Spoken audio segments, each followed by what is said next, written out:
Hello everyone, welcome to the video. Today we will discuss formula from the chapter motion in a plane. This is the second part. And first we will discuss the projectile motion. Okay. What is projectile motion? Suppose this is the ground and one body we are throwing with velocity u, which is making an angle theta with the ground. Okay. So the component of the velocity will become, this will be the cos component u cos theta and this will be the sine component u sine theta. Right. And as the motion is going under gravity, so the only force is acting on the body, is the gravitational force. So the acceleration due to gravity is acting in downward direction. Okay. So in horizontal direction, no force is acting on the body. But in vertical direction, a gravitational force is acting on the body and the force is acting in downward direction. So the vertical component of the velocity will decrease with time. We know the formula that v is equals to u plus at, where a is the acceleration, and as the direction of the vertical motion is along upward and the acceleration is downward, so this sign will change, that v is equals to u minus gt for the vertical motion, right? But in horizontal direction, no force is acting, so the horizontal component of the velocity will remain constant throughout the motion. Okay, the path of the particle will be like this. This will be the path of the particle. This is the highest point and again it touches the ground. As we are going upward, the horizontal component will remain constant as u cos theta everywhere. The horizontal component will remain constant because no force is acting along horizontal direction on the body. So the velocity will remain constant. Okay. As the force is acting in downward direction on the body, so the vertical component of the velocity will decrease and the vertical component is decreasing like this. At the highest point, this is the highest point. After reaching this point, the body start falling down. So at the highest point, the vertical component of the velocity of the body will become 0. Okay. And then after that, the vertical component is arriving in the downward direction. Still, the horizontal component is constant and the vertical component is increasing with time. Okay. At the end position, the horizontal component is constant u cos theta and the vertical component we will get again u sin theta but in opposite direction. Okay. And this will be the direction of the u and this will be the angle theta. This is the entire motion. So at point A, suppose this is point A, this is point B, this is point C. So the starting point at point A, the velocity vector of the particle is u cos theta I cap plus u sin theta j cap, right? As the horizontal component and the vertical component is along positive x-axis and positive y-axis.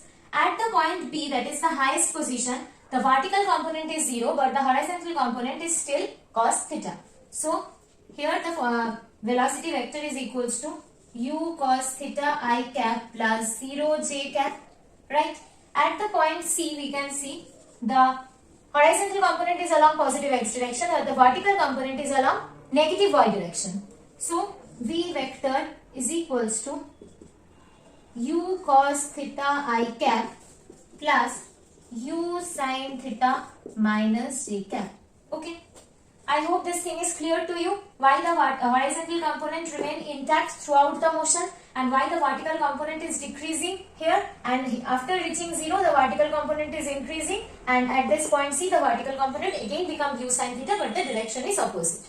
Okay, this is the entire motion and the distance covered by the particle along x direction, that is AC. This AC length is known as the range of the motion. Okay. And the total time taken by the particle is the time of flight. The total time taken by the particle for the entire motion is known as time of flight. Okay. And this height, capital H, is known as the maximum height attained by the particle. Okay. Now we will calculate this time of flight, range and maximum height for this projectile motion. Now, the time taken to cover the distance A to B, that is the time taken by the particle to attain the maximum height, is denoted as Tm. This Tm is the time taken to attain the maximum height, capital H. Okay, that is equals to u sin theta by g. This is the time taken to reach at the maximum height capital H. The time taken to reach as the maximum height capital H is this. In the time u sin theta by g, the particle reaches from A to B. Okay.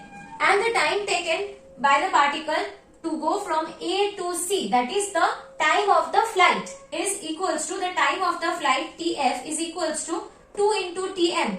That means the time taken by the particle to cover the distance A to B is equals to the time taken by the particle to cover the distance B to C. So the total time taken is equals to the time taken here plus the time taken here, that is 2 into Tm, that is equals to 2u sin theta by g.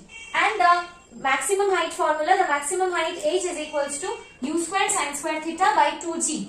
And the range, the distance covered in horizontal direction is AC, that is the range. Range is equals to u square sin 2 theta by g.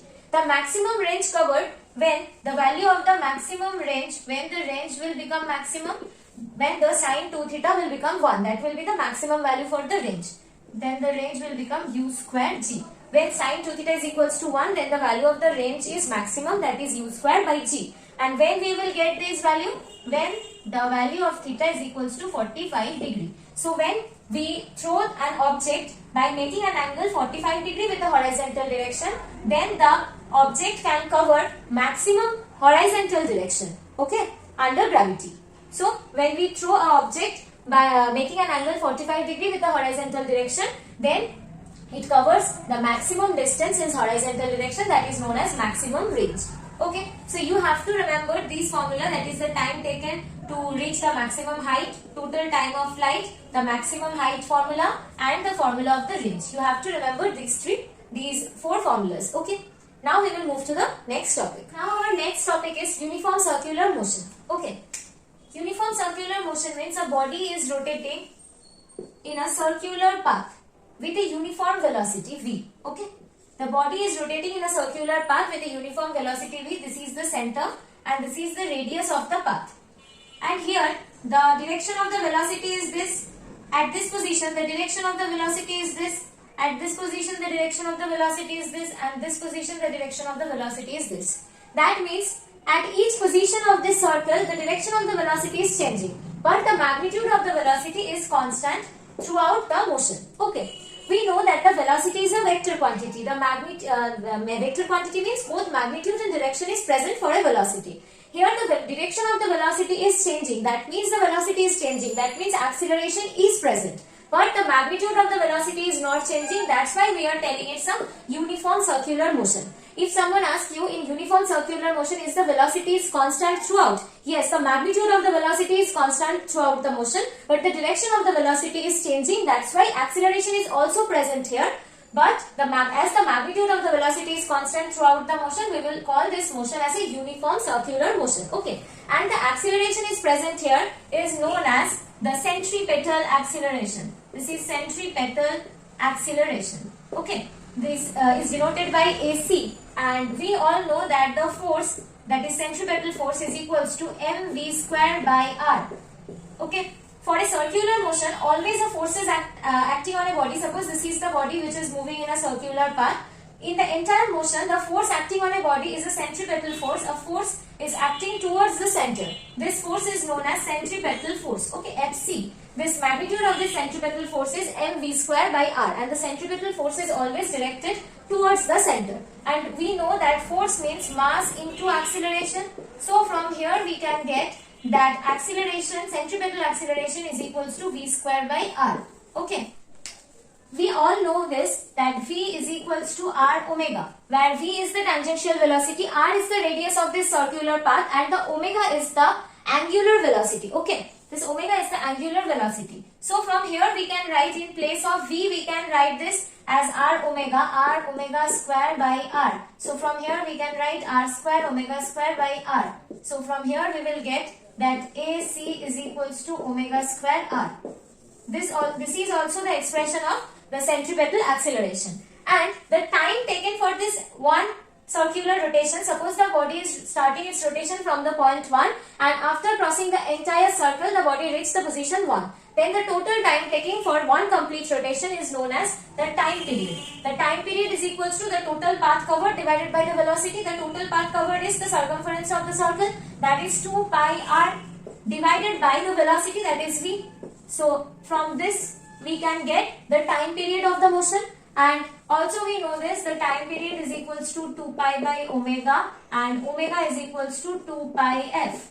So using these formulas we will also get the time period, angular velocity omega, and frequency f. This is the frequency of this rotation. Okay, these are the important formula from this uniform circular motion. We have completed the chapter motion in a plane. We have completed the revision from the chapter motion in a film.